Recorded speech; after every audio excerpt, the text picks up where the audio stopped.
안녕하세요. 자, 오늘 세법 개론 들어갈게요. 여러분들 이제 세법을 공부를 하시는데 지금 우리가 하는 건 이제 세법 개론이에요. 개론. 이론적인 기본적인 걸 배우는 거고, 세법이라는 게 여러 세금에 대한 법이에요. 그래서 첫 번째 기억해야 되는 건 세법이라는 게 숫자 계산이 목적이 아니라는 거예요. 많은 친구들이 오해하고 있는데 법이에요. 법. 그러니까 법이라는 걸 처음 배워봐서 여러분들이 어려울 수도 있어요. 그래서 법이기 때문에 세금을 계산하는 게 첫 번째 목적이긴 하지만 두 번째는 세금 계산과 관련해서 아예 세금을 내야 되는지 말아야 되는지 이런 것들도 판단하는 게 되게 많거든요. 그걸 좀 어려운 말로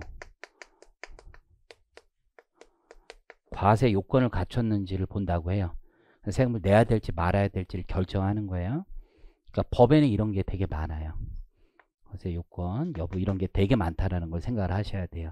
그래서 꼭 기억하셔야 되는 게 우리의 목적이 계산에만 있는 건 아니다 라고 생각을 하시면 돼요. 그래서 이제 세법과 관련해서 가장 이제 어려운 시험을 보는 데가 회계사 시험하고 세무사 시험이에요. 여러분들 보시면 1차 시험 같은 경우 보면 계산 문제가 있고 말 문제가 있단 말이에요. 그럼 계산 문제가 절반이 넘느냐? 그렇지 않단 말이에요. 말 문제가 절반이 넘는단 말이에요. 그 이유가 뭐예요? 이런 거 배우는 거예요. 이런 거. 계산이 목적지가 아니라는 거예요. 이해하시겠죠? 그래서 1차 시험에는 계산 그리고 이론 문제들이 나오는데 회계사 시험은 절반 조금 안 나와요. 거의 비슷하게 나오고 세무사 시험은 말 문제가 훨씬 더 많아요. 40문제 중에 16문제만 계산이고 24문제 정도가 말 문제라고 생각을 하시면 돼요. 1차에선 그래서 이제 계산도 있고 이론도 보고 여기도 계산도 보고 이론도 봐요. 2차 시험은 어떻게 되냐? 2차 시험은 회계사 시험은 계산 위주로 봐요. 계산 위주. 계산, 세무 회계라는 걸 봐요. 그래서 계산이 한 90% 된다고 보시면 돼요. 그리고 이론을 기존에 안 내다가 이제 이론을 조금 내겠다라고 얘기를 하는 거 한 10% 정도. 세무사 시험 어떻게 되냐면 이게 총 2차가 4과목인데 세법이 3과목이에요. 총 400점 만점인데 300점이 세무사 시험은 세법이에요. 그래서 2차 시험에 계산 보는 게 이 중에 100점이고 이론 내는 게 200점이라고 보시면 돼요. 그래서 그 이론과 관련된 게 세법학 뭐 이런 거 있어요. 그래서 지금 배우는 내용이 이 2차에도 다 기본이 된다라고 생각을 하셔야 돼요. 우리가 배우는 세금을 부과하기 위해서 세목이라는 게 있어요. 세목. 이런 말 처음 들어볼 수도 있는데 세목. 세금을 부과하는 명칭이야. 명칭. 그래서 뭐 법인세를 낸다. 부가가치세를 낸다. 혹은 소득세를 낸다. 이런 것들을 우리가 세목이라고 얘기를 해요. 세목. 그러면 세목 위주로 공부를 하는 거고 우리가 공부하는 세금이 세법 개론에서 이 세 가지를 배워요. 부가가치세법, 법인세법, 소득세법. 이렇게 세 가지 3대 국세라는 걸 우리가 배울 겁니다. 3대 국세. 제일 중요한 거예요. 세 가지가.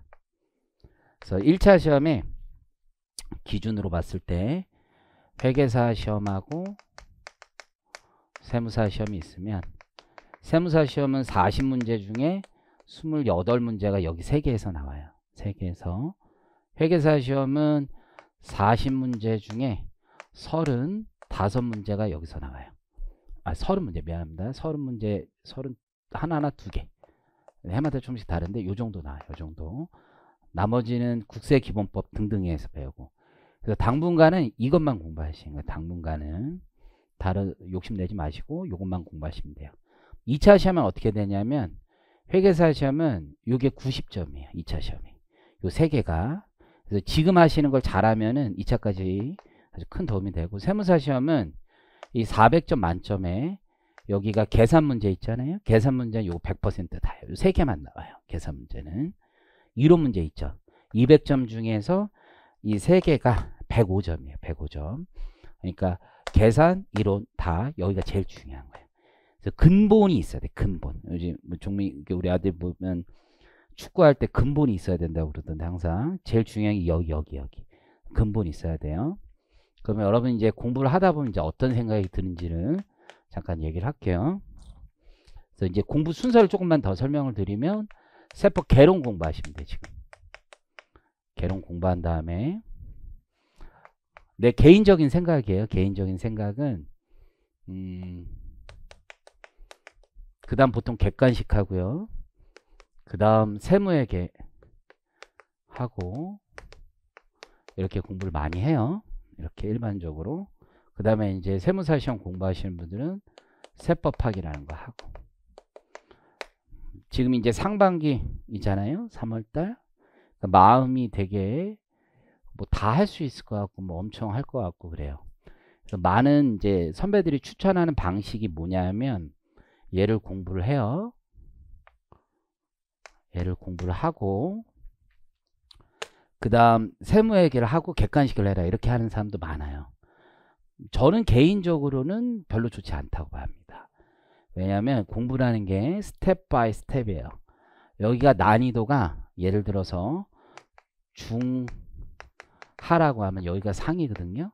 그러니까 지금 공부가 모르겠어요. 학원들 커리큘럼이 그래서 그런지 모르겠지만 얘를 먼저 하고 이렇게 오면 좀 쉬워지지 않을까라고 생각을 하는 건데요. 이렇게 하면 무슨 문제가 있냐면 그냥 세법이 싫어요. 족같아요. 그냥 싫어요. 그냥. 왜냐면 처음부터 난이도가 굉장히 올라가기 때문에 안 되는 걸 하기 있는 거야. 안 되는. 저는 왜냐면 쉬운 걸 먼저 해서 올라가는 거야. 그렇죠? 이게 필라테스 할 때 이게 하나씩 쌓아 올리간다고 하는데 그랑 비슷한 거야. 얘 2개나 3개를 묶은 게 얘거든요. 근데 이거를 먼저 하는 거야. 이거를. 별로 좋은 거 아니라고 생각해요. 왜냐하면 이게 공부를 할 때 여러분들이 맞추는 연습을 하는 게 되게 중요해요. 그러니까 맞춰야지 사람이 기분이 좋아. 그래야 또 해. 그렇죠? 그래야 뭐가 그 다음이 진행이 돼. 근데 한 문제 풀어. 그럼 풀기는커녕 이거는 뭐 구경만 해도 그냥 고통의 세월이야. 그럼 되는 게 없어. 되는 게. 아무것도 안 돼. 아무것도. 저는 개인적으로 이걸 충분히 한 다음에 얘를 하고 그 다음에 얘를 해도 결코 늦지 않고 잘하는 방법이다. 얘를 잘해야 돼. 그러려면 얘를 잘하면 나머지 다 스무스해져요. 그럼 세법 개론을 잘해야 돼. 세법 개론. 이게 제일 중요해. 지금 쭉 보니까 여기 법소부라고 얘기하는 이 3가지가 제일 중요하고 근간이에요. 근간. 2차 시험에 배우는 법소부의 내용이 여기 있는 것보다 뭐 엄청 뛰어나거나 엄청 대단한 걸 배우냐? 네버. 절대 그렇지 않아요. 절대 그렇지 않아. 왜 그러냐면 법이잖아. 법. 이 책은 법전을 그대로 카피 페이스트 한 거야. 거의. 그렇기 때문에 법조문에 있는 내용이 아주 자세하게 나와 있을 뿐이에요. 그러면 자세하게 읽는 거예요. 여러분들이. 일일이 너무 세부적인 사항을 외울 필요는 없어요. 왜냐하면 법이라는 게 이런 거예요. 제너럴하게 모든 사람에게 적용되는 룰이 있을 거고 특정한 회사나 특정한 사람에게만 적용되는 룰이 있을 거예요. 그러면 공부하는 사람들이 이런 생각을 되게 많이 하거든요. 대부분 그런 것 같아. 특정한 사람이나 특정한 회사에게만 적용되는 뭔가를 알고 있으면 많이 알고 있는 것 같고 뿌듯하고 나만 잘할 수 있을 것 같고 막 그런 생각을 하거든요. 결코 그렇지 않아요. 그런 건 시험에 나오질 않아요. 그건 내가 알아서 끊어줄 테니까 안 하시면 돼. 안 하시면. 두 번째는 공부를 할 때 이런 생각이 되게 많아요. 여러분들. 지금까지 이제 성인 공부를 처음 하는 사람들도 있을 테니까 이런 생각이 있어요. 이만큼 공부가 있으면 되게 특이한 구석에 있는 걸 뭔가를 하면 잘할 수 있을 거라고 생각하는데 그렇지 않아요. 공부를 그렇게 하는 게 아니고 적어도 세법은 그렇습니다. 뭔가 어려운 거 특별한 걸 하려고 하지 마세요.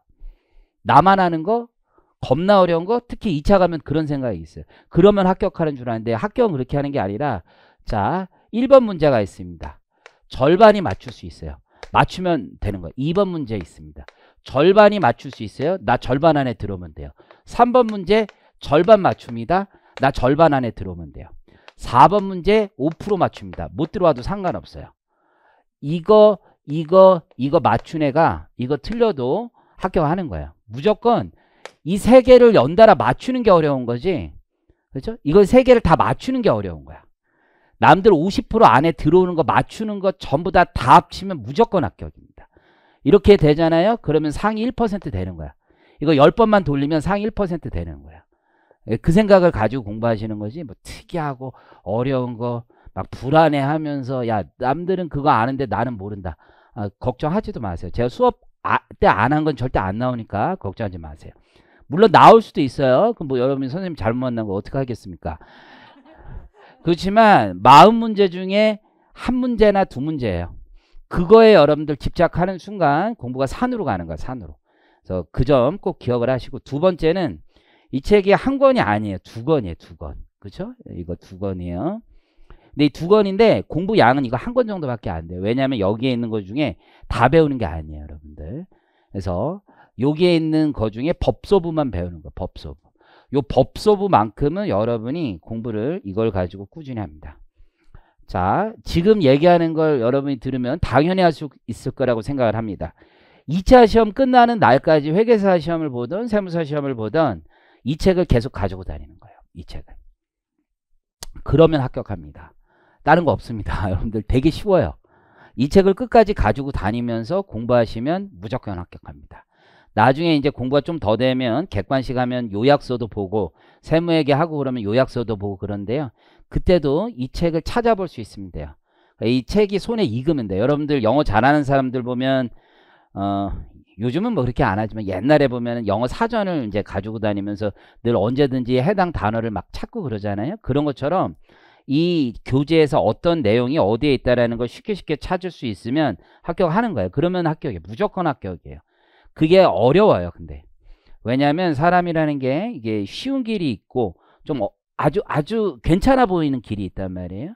그럼 그걸로 유혹이 많이 되고 하기 싫고 그래요. 이거는 계속 읽어야 되고 많이 봐야 되고 하기 때문에 사고라는 걸 해야 되고 생각이라는 걸 해야 되기 때문에 익숙하지 않으면 사람이 싫어요. 그래도 이걸로 계속합니다. 무조건 합격합니다. 여러분들 저는 이거 계속했는데 합격 못했어요. 그런 사람 없습니다. 여러분들 이 중에 내 단언컨대 10명 중에 1명이나 2명만 이거 계속 봅니다. 그 사람만 합격합니다. 그 생각을 가지시면 돼요. 여러분이 절반 보면 절반 합격합니다. 진짜예요. 무조건 계속 보는 거예요. 무조건 이거를 계속 찾아서 확인할 수 있으면 합격하는 거예요. 그게 어려운 거 같지 않죠. 지금은 어려워요. 왜냐면 얇은 거 있고 심해 두껍단 말이야. 이거 할 거 많고 아주 그냥 그래가지고 싫어요. 그냥 싫어요. 내가 이거까지 해야 되나 이렇게 해요. 하지만 이거를 진짜 씹어 먹듯이 공부를 하시면 무조건 합격합니다. 법조문이라고 생각하고 공부하는 거예요. 이해하시겠죠? 두 번째는 이제 몇 가지 설명 오리엔테이션이니까 해요. 저는 수업할 때 뭐 사람마다 강의하는 스타일은 다 달라요. 근데 저는 PPT 등은 세무회계 할 때만 사용하고 평소 수업엔 사용하지 않습니다. 그 이유는 옛날에 저도 썼는데 PPT를 따로 만들어서 썼는데 좋은 방법이 아니라는 얘기를 MIT 뭐 오픈스쿨인가 그런 데서 들어서 안 씁니다. 그래서 여러분들이 같이 필기합니다. 필기. 그래서 제가 필기도 많이 하고 하니까 필기를 좀 하세요. 안 하는 건 자유예요. 뭐 안 한다고 뭐 상관없습니다. 근데 공부는 약간 손으로 하는 거예요. 손으로. 머리도 쓰면서 여러분이 필기하면서 스스로 정리하는 게 굉장히 중요합니다. 정리. 그래서 정리하는 습관을 항상 가지시고 정리하면서 공부하시는 게 좋습니다. 책을 보고 자기가 스스로 정리하는 습관이 돼 있으면 공부 합격하는데 아주 도움이 돼요. 이 책을 읽어도 최대한 페이지를 요약해서 적는 걸 연습을 하시는 거예요.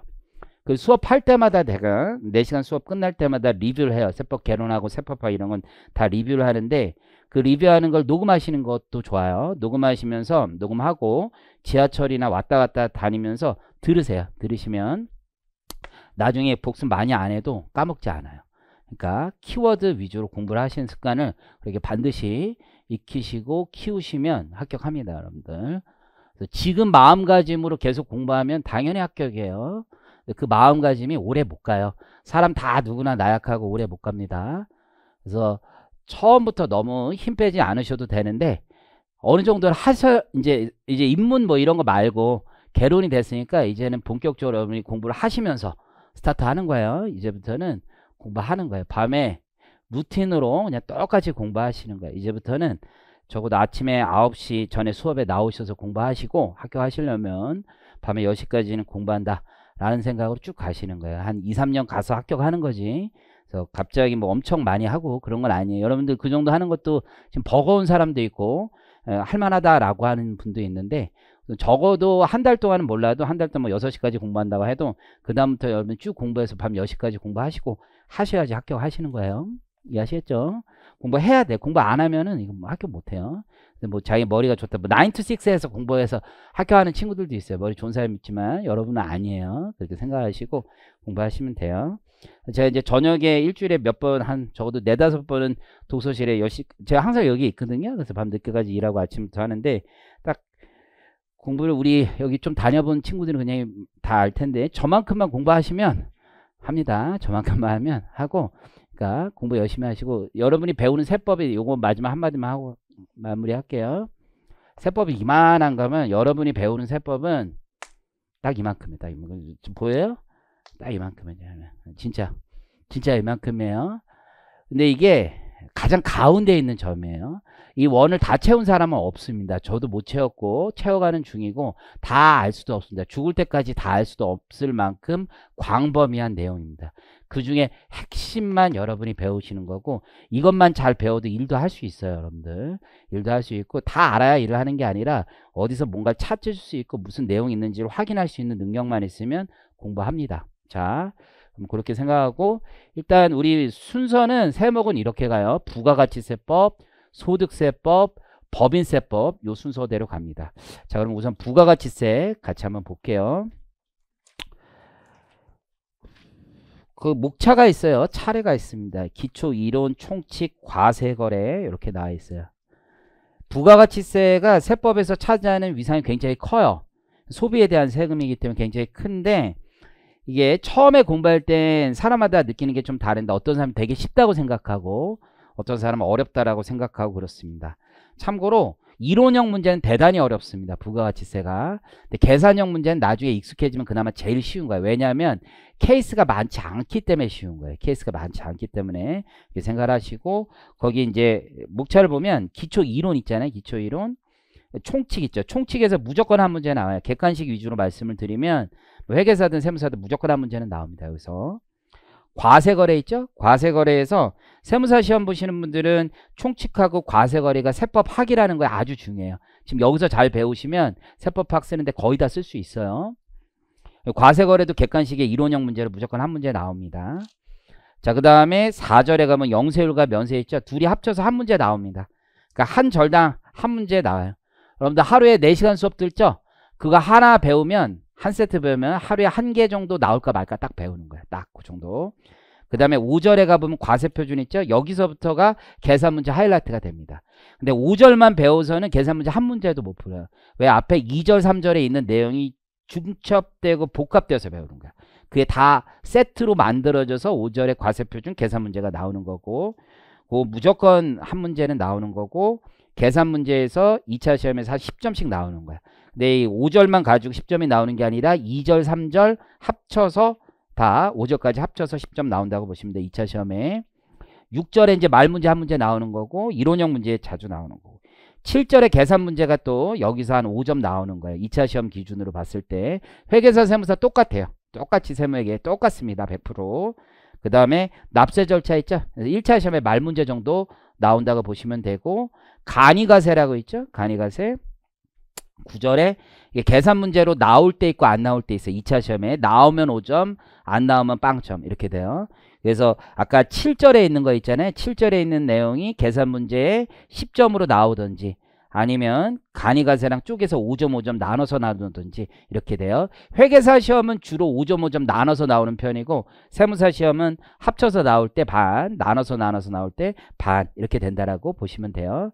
자, 여러분들 공부를 할 때 처음에 공부하면 어려워요. 왜냐하면 용어 같은 게 낯설고, 그리고 뒤에 있는 내용을 좀 알아야지 앞에 내용과 중첩돼서 이해할 수 있는 내용들이 상당히 많습니다. 그래서 처음에는 일단 잘 이해가 안 되더라도 꿋꿋이 그냥 가는 거야. 루틴대로 그냥 가다가 어느 순간 또 이게 내용이 겹쳐지면서 이해가 좀 돼요. 자, 부가가치세법 가보면, 자, 3페이지부터 있죠. 3페이지 공부 안 해도 돼요. 4페이지, 5페이지 까지 안 해도 돼요. 5페이지 거기 박스까지 안 해도 돼요.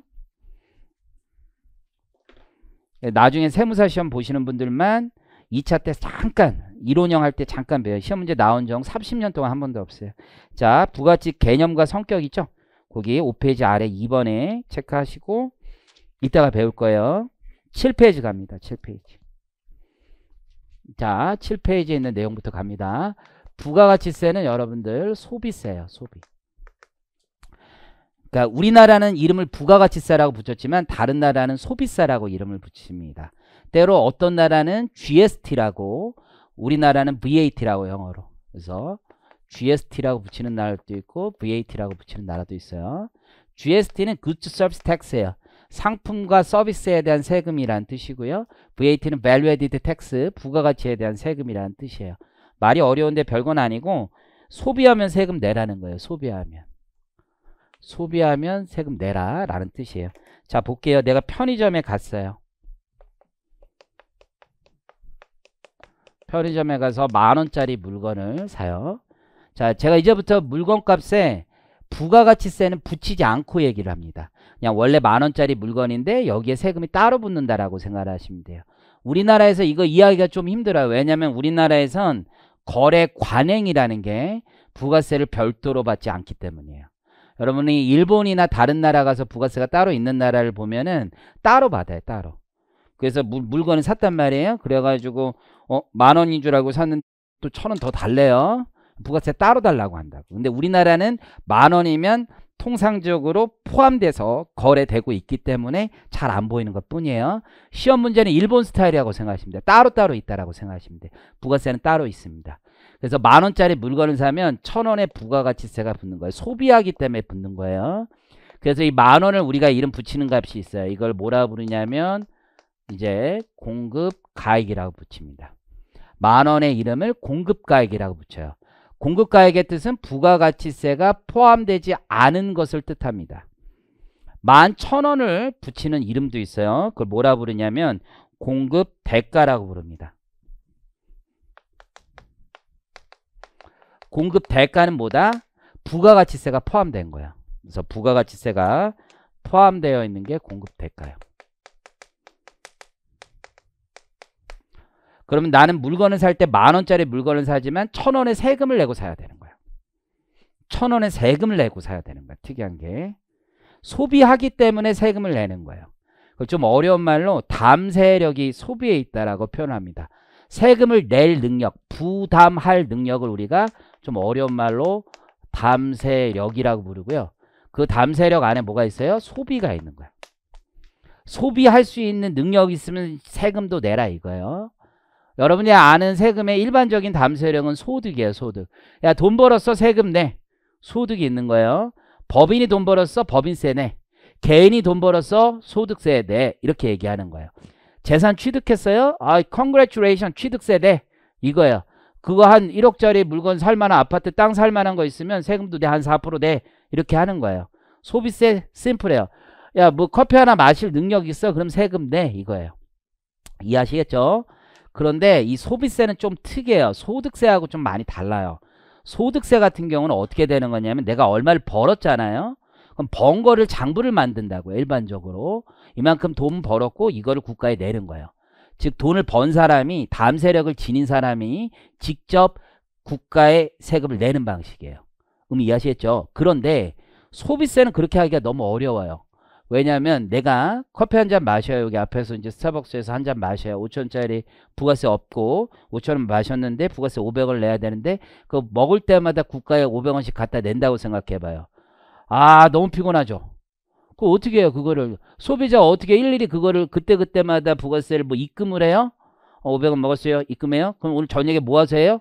그러면 오전, 오후, 저녁 나눠야 되는 거예요? 한 달 모아야 되는 거예요? 3개월 모아야 돼요? 이거 어떻게 해요 도대체? 낼 능력이 안 돼요. 우리 개인들은 그런 거 못해요. 못한다고요. 그러니까 내가 내야 되는 건 맞아요. 내가 이 세금을 부담해야 되는 건 맞지만 내가 직접 낼 이유도 그럴 능력도 그럴 생각도 없습니다. 그러니까 누군가 대신해서 내라고 얘기를 하는 거예요. 그 대신해서 낼 사람을 국가가 정해놨어요. 누구냐면 편의점 사장이에요. 네가 10,000원에 물건 파는데 1,000원 더 걷어와라. 그리고 그거 모아서 국가에 갖다 대라 하는 게 훨씬 더 편하다고 생각을 한 거예요. 그래서 전 세계 모든 나라는 이 소비세를 운영할 때 소비자가 직접 내게 하지 않습니다. 개인들은 말 더럽게 안 들어요. 들을 이유도 없고 들을 애들도 아니에요. 여러분 생각해 보세요. 물건을 살 때마다 부가세를 모아놨다가 그걸 내가 국가에 한번 내라고요? 있을 수가 없는 얘기입니다. 그런 거 안 합니다. 우리는 기본적으로 누가 제일 만만해요? 편의점 사장. 너는 이 물건을 허건날 팔고 있으니까 물건 팔 때마다 소비자들한테 부가세 명목으로 10%씩 걷어. 그런 다음에 국가에 가져와. 이렇게 얘기를 하는 거예요. 이런 사람을 우리가 누구라고 이름 붙여줬냐면 편의점 사장을 부가세법에서는 사업자라고 이름 붙여줬고 그 사업자가 부가가치세법에선 납세 의무자라고 얘기를 하는 겁니다. 그래서 납세 의무자인 사업자가 존재하는 거예요. 근데 이 부가가치세를 실제로 부담하는 자, 경제적 의미에서 부담하는 자가 있을 거 아니에요? 부담. 자기 주머니에서 돈을 실질적으로 내는 사람이 있을 거 아니에요? 그 사람은 소비자가 되는 거죠. 이 사람은 이걸 공급받는 자라고 법은 표현하고 있습니다. 그래서 재화나 용역을 공급받는 자가, 즉 소비자가 부담을 하는 거예요. 그러니까 일반적으로는 이게 소비자가 되겠죠. 소비자가 부담하는 겁니다. 그럼 이해하셨죠? 그래서 우리가 세금을 이제 용어를 이렇게 두 가지로 나눠요. 하나는 직접세, 하나는 간접세라고 나눕니다. 표현이 이렇게 돼 있어요. 직접세, 간접세 이렇게 나눠요. 직접세는 세금을 국가에 갖다 내는 사람, 그 사람을 납세 의무자라고 한다고요. 그 납세 의무자와 부담하는 자가 같은 걸 직접세라고 해요. 그래서 직접세는 납세 의무자와 그 세금을 부담하는 자가 같은 걸 직접세라고 얘기를 합니다. 그 대표적인 예는 소득세나 법인세 같은 게 그래요. 그런데 간접세는 이 납세 의무자와 부담하는 자가 같지 않은 거예요. 그 대표적인 예는 부가가치세입니다. 그래서 여러분들 납세 의무자는 부가세에선 사업자고 부담하는 자는 용역이나 재화를 공급받는 소비자가 되는 겁니다. 서로 다른 걸 간접세라고 얘기를 하는 거예요. 그래서 우리 편의점 사장한테 일단 거둬라고 얘기를 하는 겁니다. 여기까지는 이해하시겠죠? 근데 이제 문제가 있어요. 편의점 사장만 믿고 있다가는 국가가 큰 코를 다치는 거죠. 왜냐하면 지금도 뭐 그러기도 하죠. 용산 같은데 요즘 그런지 잘 모르겠지만 물건을 사러 가면 현금 주면 싸게 줄게 뭐 이런 얘기 하잖아요. 그 얘기는 뭐예요? 서로 눈 찔끔 감고 신고 안 하겠다는 얘기죠. 그렇잖아요. 현금 좀 싸게 줄게 뭐 이렇게 얘기하는 거예요. 여기 그죠? 요즘에는 그런 게 별로 없어요. 요즘은 하도 세파라치라고 들어봤어요? 막 그렇게 현금 주고서 나중에 나는 지난 여름에 네가 한 일 알고 있다라고 하면서 막 신고하고 국세청 투수하고 이런 애들이 많거든요. 그래서 현금 잘 안 받는데 어쨌든 서로 눈만 감으면 끝나는 거란 말이에요. 눈만 감으면. 그럼 국가 입장에서는 엔드 유저, 최종 소비자가 소비할 때 이걸 걷어야 되는데 이걸 잘 못 걷는 경우가 많은 거예요. 그러면 이걸 잘 거둘 수 있는 방법이 뭘까를 좀 고민을 하는 거죠. 이거 누락이 안 되게 하는 방법이 뭐가 있을까? 그죠? 우리가 거짓말을 한 번 하기는 좀 그래도 만만한데 이게 계속 하기가 좀 쉽지가 않거든요. 이게 메커니즘을 만들면 되거든. 메커니즘을. 그래서 생각해낸 방법이 야 이거 소비자가 소비할 때만 부가세를 걷지 말자.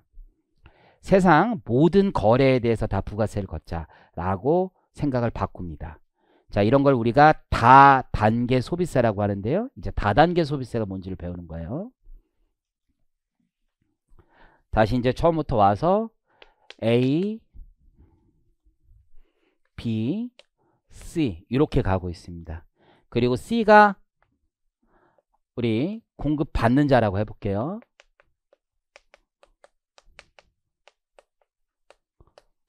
C가 공급받는 자입니다. 그럼 얘가 엔드 유저 소비자가 될 수도 있는 거고요. 소비자 같은 지위에 있습니다. 그럼 아까 B가 편의점 사장 같은 경우에 B가 편의점 사장 같은 경우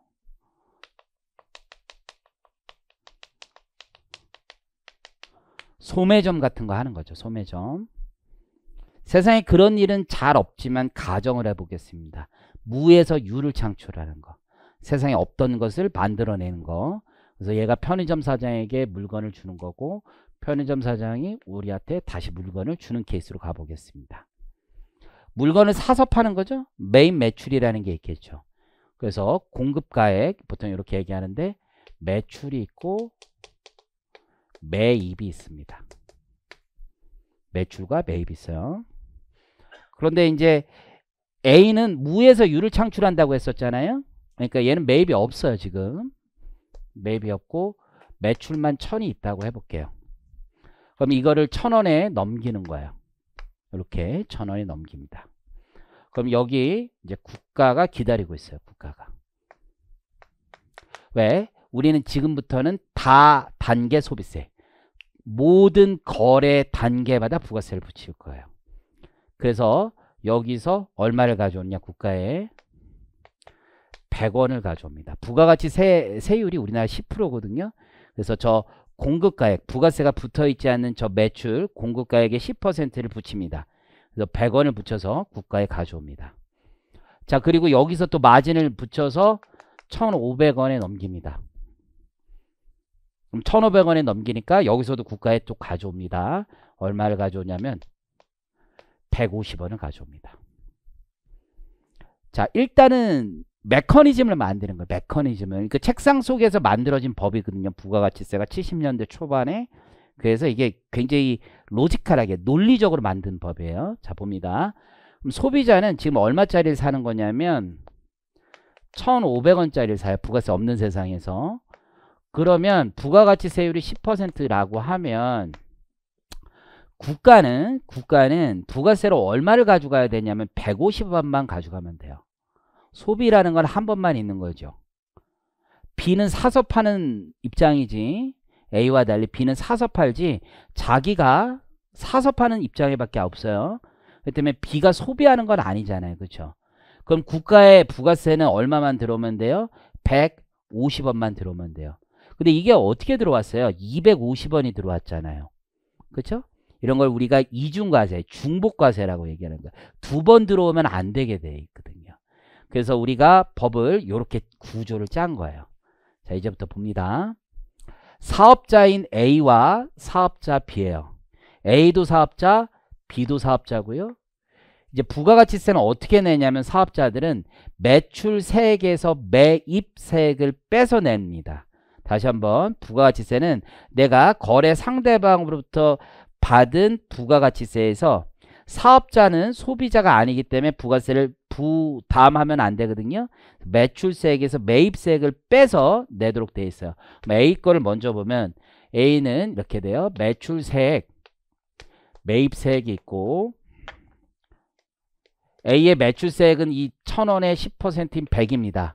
그리고 매입한 건 없으니까 매입세액이 없고 매출세액 100이 곧 납부세액이라는 게 되는 거예요. 부가가치세는 때로는 매입세액만 있고 매출세액이 없을 수도 있어요. 그러면 환급받기도 합니다. 환급세액이라는 게 있기도 하고. 자, B는 어떻게 되느냐. B는 매출세액이 150원이 되는 거예요. 1,500원의 10%. 그런데 B는 A에게 물건을 사오면서 부담한 세액이 있을 거 아니에요.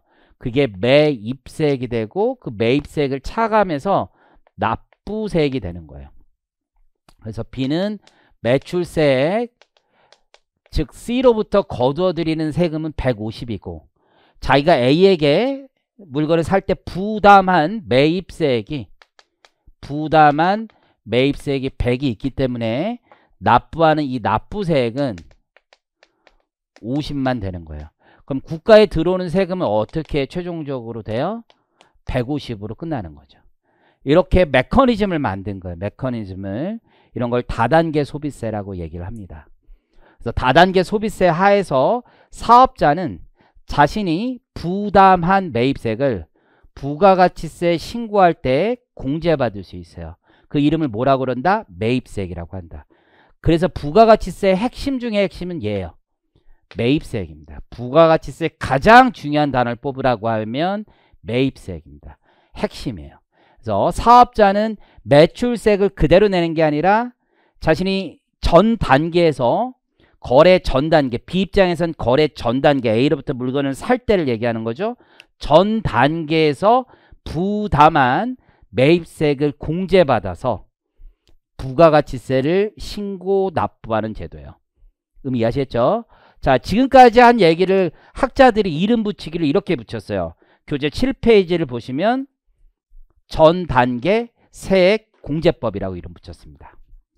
그래서 이름 붙이기를 전 단계 세액 공제법. 이제 우리 조금 이해가 돼요. 전 단계라는 말은 뭐예요? B 입장에선 A와 거래한 저 거래 단계를 전 단계라고 부르는 겁니다. 우리 부가가치세법은 전 단계에 세액을 공제하는 방식으로 부가가치세를 신고 납부하는 거예요.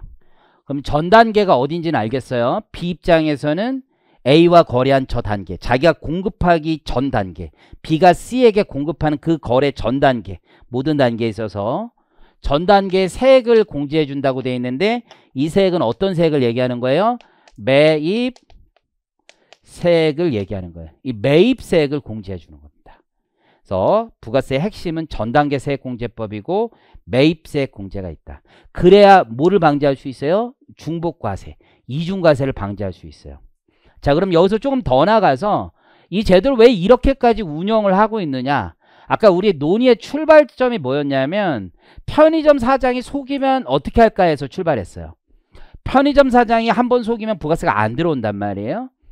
그러니까 지금 부가세를 이렇게 내라고 얘기를 하면서 제도를 하나 가져온 게 뭐냐면 너 매입세 공제받고 싶으면 영수증 가지고 와. 국가 얘기를 하는 거예요. 너 매입세 공제받고 싶으면 영수증 꼭 가져와. 국가가 만들어 놓은 영수증 양식이 있어. 세금 계산서라는 게 있고 그거 없으면 공제 안 해줘. 그러면 이 세금 계산서를 받아야만 공제를 해주고 법은 이 A가 세금 계산서를 발급하게 돼 있습니다. A는 세금 계산서를 발급하면 그걸 국가에 무조건 신고하게 돼 있고 얘는 국가에 신고를 해서 매입세 공제를 받을 거 아니에요? 그럼 얘가 매입세 공제를 받고 싶으니까 세금 계산서를 달라고 할 것이고 세금 계산서를 국가에 제출하니까 A 입장에서는 자신이 세금 계산서를 안 낼래 안 낼 수가 없는 거지. 그래서 서로 날실과 시줄 이렇게 맞듯이 딱 아구가 맞아 들어가는 거야 이게. 예, 책상에서 만들어 놓은 법이에요 진짜로. 그래서 야 이게 전 단계 세액공제법을 하면 상호 감시할 수 있는 기능이 생기는구나 라는 말을 쓰는 겁니다. 그래서 매입하는 사람은 매출하는 사람이 매출을 드러내놓게끔 만들어주는 거죠. 이렇게 부가가치세를 잘 운영하다 보면 국가 입장에서는 꼭 먹고 알 먹고예요. 왜냐하면 매출 같은 걸 잘 신고하게 됐고 그렇게 되면 소득세나 법인세까지 잘 들어올 수 있기 때문입니다. 이해하시겠죠? 자, 거기 교재 한번 가보겠습니다. 자, 여러분들 지금 단계에선 전 단계 세액공제법 이 말만 잘 기억을 하시면 돼요. 거기 거래증수라는 파란색 글씨가 보이죠? 거래증수라는 말 이해가 되나요? 거래증수라는 말이 이제 지금은 그런가 보다 이 정도 생각하지만 되게 어려운 말이고 중요한 말이에요.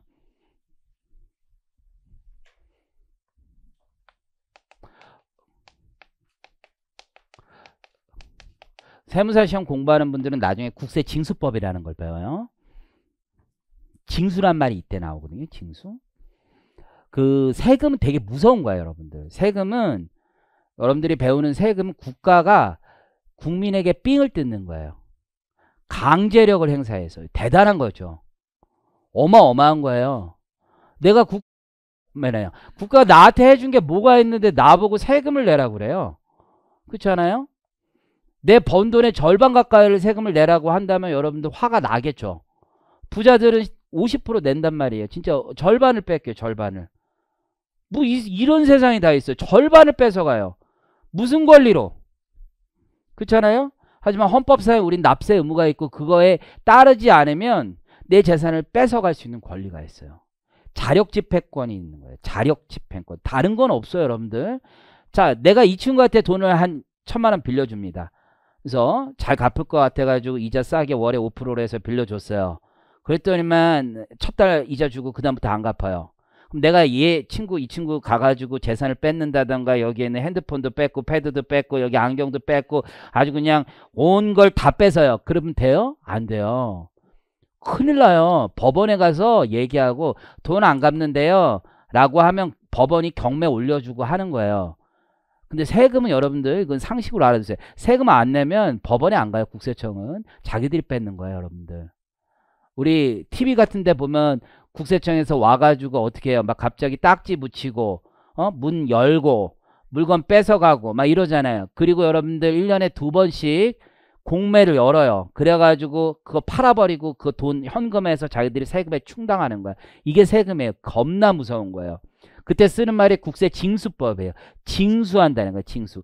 거두어들인다는 거예요. 세금을 거두어들이는 걸 징수라고 불러요. 여러분이 아직 처음 세법을 공부한다면 모르는 단어지만 나중에 배우는 아주 중요한 단어 중에 하나가 이런 단어도 있어요. 원천징수라는 말이 있어요. 소득의 원천 단계에서 세금을 징수해서 낸다는 얘기예요. 세금을 거두는 걸 다 징수라고 해요. 징수라는 말이 뭐예요? 세금을 거두는 거예요. 근데 우리 세법에서는 세금은 누가 거두는 거예요? 원래 국가가 거둬야 되죠. 국가는 깡패 같은 거예요. 그냥 조폭 같은 거예요. 삥 같은 거예요. 세금은 그냥 뜯어내는 건데 항상 이게 조폭이 어떻게 있어요? 만약에 오야가 있으면 밑에 항상 중간 애들이 있죠. 중간 애들. 이 세금도 마찬가지예요. 오야가 있는데 오야가 직접 걷기 싫으니까 야, 네가 좀 걷어와 이렇게 얘기를 하는 거예요. 그게 원천징수가 대표적인 거예요. 원천징수가 뭐예요? 내가 월급 받아요. 월급 받으면 내가 세금 스스로 신고해야 돼요. 근데 우리 아까도 얘기했듯이 개인들 말 들어요? 더럽게 안 들어요. 개인은 기본적으로 말을 듣지 않습니다. 국가에 세금 내라고 하면 왜? 여기에서 여러분들 세금을 배우러 오셨지만 처음 배우시는 분들 세금이란 건 그냥 막연하게 생각하시고 야 국가 세금을 왜 내야 돼? 왜? 그렇잖아요. 여러분이 배우는 지식 지금 차대도 이제 배우기 시작하신 분들한테 무슨 얘기냐 차변 대변 뭐 좀 배웠어요? 자산 뭐 이런 거 배웠어요? 이게 일반 개인의 생각은 자산 부채 뭐 자산 내 거 부채 네 거 뭐 이런 거예요. 그런 느낌이에요. 사람이 살다 보면 세금이라는 거 내가 이걸 왜 내?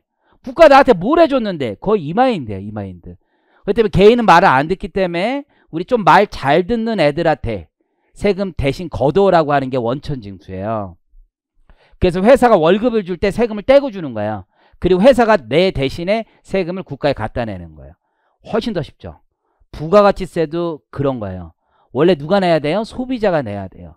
소비자 말 들어요? 더럽게 안 들어요. 말 택도 없어요. 아예 듣도 않아요. 듣도 않아. 그러면 강제 집행할 수 있는 기회가 별로 없단 말이에요.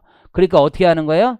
야야야 네가 내 네가 말 잘 듣는 애. 편의점 사장이 말 잘 듣는단 말이에요. 사업하는 사람. 세상에 원래 뺏길 게 있어야 말을 잘 들어요. 뺏길 거 없으면 말 안 들어요. 여러분들이 세무서 있죠. 세무서. 일선 세무서 가잖아요. 그럼 일선 세무서 세무 공무원이 힘이 엄청 좋을 것 같지만 그렇지 않아요. 왜냐하면 일선 세무서 민원실 이런 데는요. 보통 부자들이 별로 안 와요. 부자들이 뺏길 게 많으니까 국세청을 무서워하는 거예요. 이렇게 뺏길 게 별로 없는 사람은 동사무소 옛날 말이에요. 주민센터와 세무서가 차이가 없어요. 무슨 차이예요? 아무 차이도 없어요.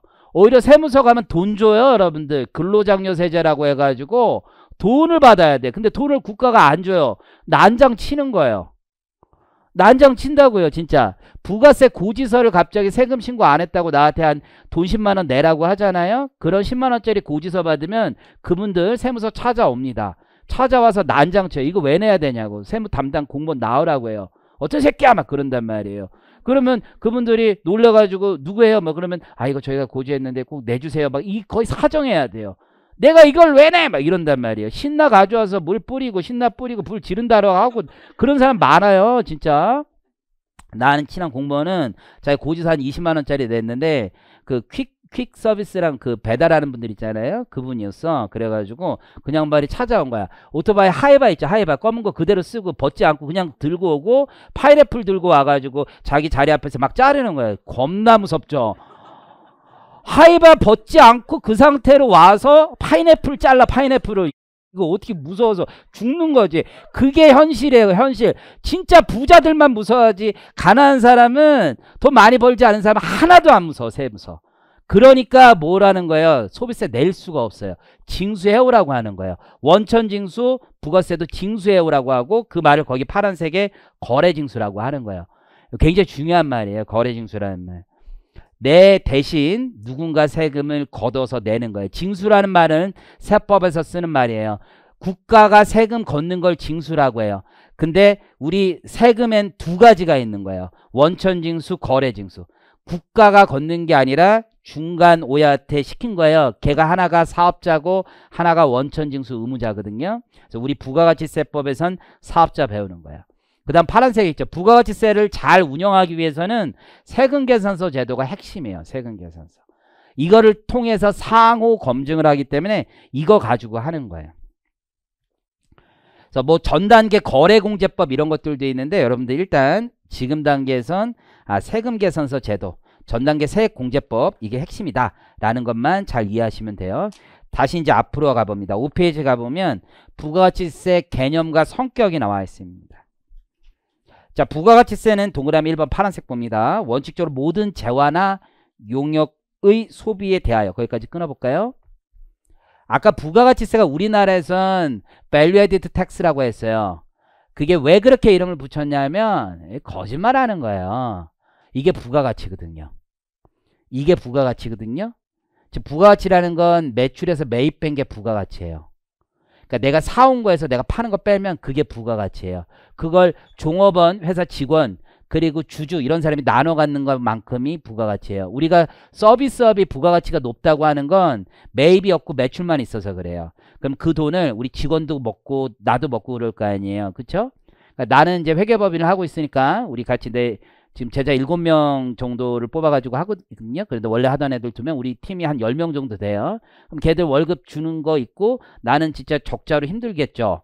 어쨌든 진짜인데 어쨌든 그래서 뭐 또이 남는다고 쳐요. 그럼 우리끼리 다 갈라갖는 거야 이거는 거의. 그러니까 서비스업이니까 부가가치가 인건비로 다 나가는 거야 일반적으로. 이게 부가가치란 말이에요. 그러면 세무법인, 회계법인 이런 데는 부가세 엄청 내는 거야. 매입은 없고 매출만 있다고. 매입은 뭐밖에 없어. 임차료 내는 거 정도밖에 없는 거야 일반적으로. 이해하시겠죠? 그게 서비스업의 특징이고, 그럼 부가가치세라고 부른 이유가 뭐예요?